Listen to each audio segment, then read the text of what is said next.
Reading for August 5th, Science of Mind, A Philosophy, a Faith, a Way of Life by Ernest Holmes. Reading from page 244, paragraph 2, through page 247, paragraph 2, using inclusive language. Nerve troubles. As we come to realize that thoughts are things, we shall also see that different kinds of thoughts will produce different types of effects. There is but one final truth or reality, but it is always presenting us with varying forms of itself. These forms are temporarily misshapen by the creative power of our own thought. For we must not forget that what we call our thought is really a place where we are using creative mind itself. Our thought is creative, not because we will it so, but because it already is so. We cannot change this nor escape from its effects in our lives. Consequently, we see that certain thoughts would depress while others would exalt, and all according to the one law governing our lives. With this in mind, then, we understand that what is meant by saying that certain thoughts should be used in treating certain cases. Let us consider what kind of thought to use in treating nerve troubles. We do not deny that people suffer from this or any other cause. We do, however, affirm that thought may help and has the possibility of completely healing them from the trouble. The nerves certainly present the highest form of intelligence running through the flesh. They really represent mind in the highest form it takes as it controls the human body. The general treatment for nerve disorders should incorporate thoughts of peace, poise, and power. There is no strain or struggle in the universe. All the actions of life are harmonious, steady, sure, and quiet. Because the nerves are so responsive to thought, they react immediately to a statement of disharmony. An understanding of the truth that good alone is real and true gives us the faith essential to an establishment of a firm, unwavering mind, which is necessary if one is to have firm, steady, sensitive, quickly responding nerves. Our thought must never waver from the premise of one power, which is an impersonal, infinite power for good. We train our mind to contemplate the good, the enduring, the true. That which has caused depression, discouragement, or indecision must be neutralized by our refusal to allow it to register. Realize that the spirit within you manifests as perfect harmony, and that every cell, atom, and organ of your body is functioning according to the divine law. Say, I am filled with the peace, strength, power, and decision of spirit. The life forces flow freely, peacefully, and harmoniously through every atom of my body. I am complete and perfect now.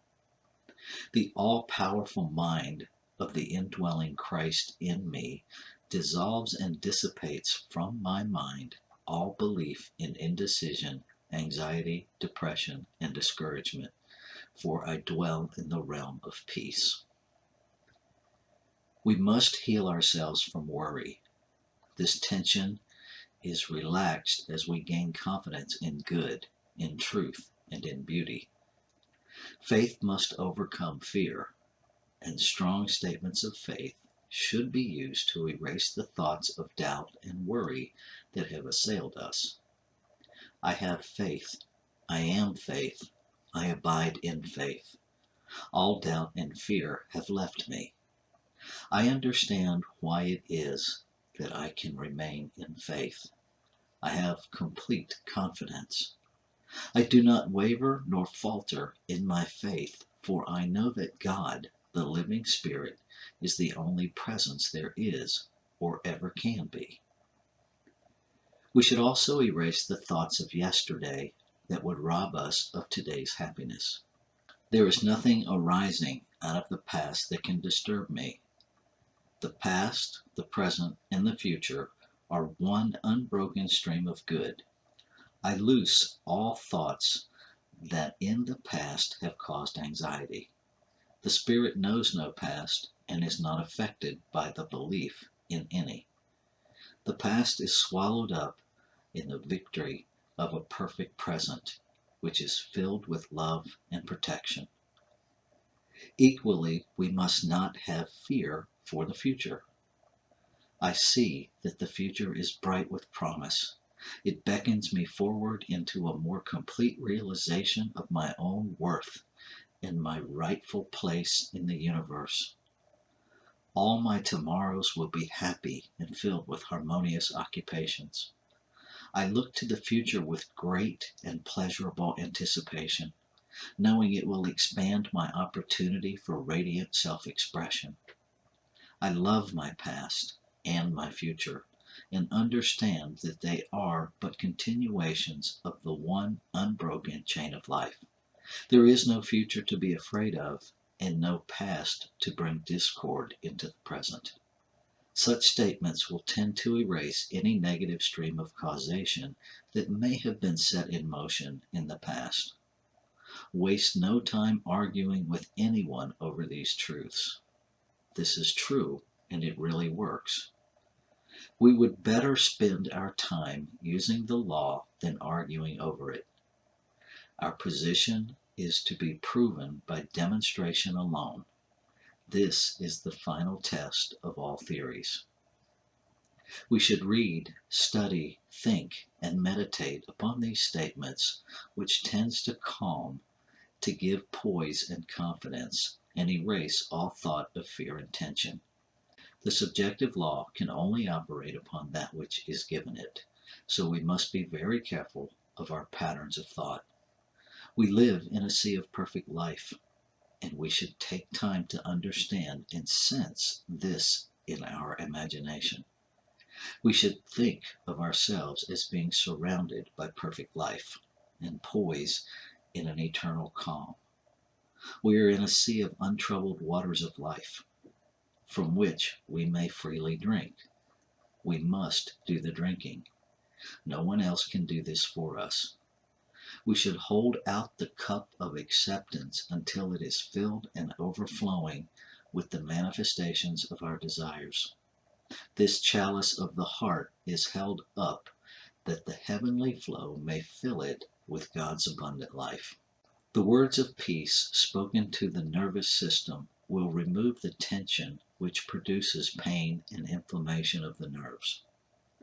There is neither irritation, agitation, nor inflammation in God, in spirit, in truth, and humans is the truth. Peace I leave with you, my peace I give unto you. Let not your heart be troubled, neither let it be afraid. I am pure spirit. My entire nervous system is pure spirit. I am poised in harmony, in truth, and in complete calm. My nervous system is in the spirit within me, governing my physical body with harmony. There is no need for pain. My body is pure spiritual substance, and as such, it is perfect and harmonious. We are poised in a sense of peace, which comes from our complete faith in God as the light, power, and inspiration of our life. There will be no twitching of muscles, no uneasiness or anxiety about any outcome if we know, whether waking or sleeping, that every step of the way God goes with us.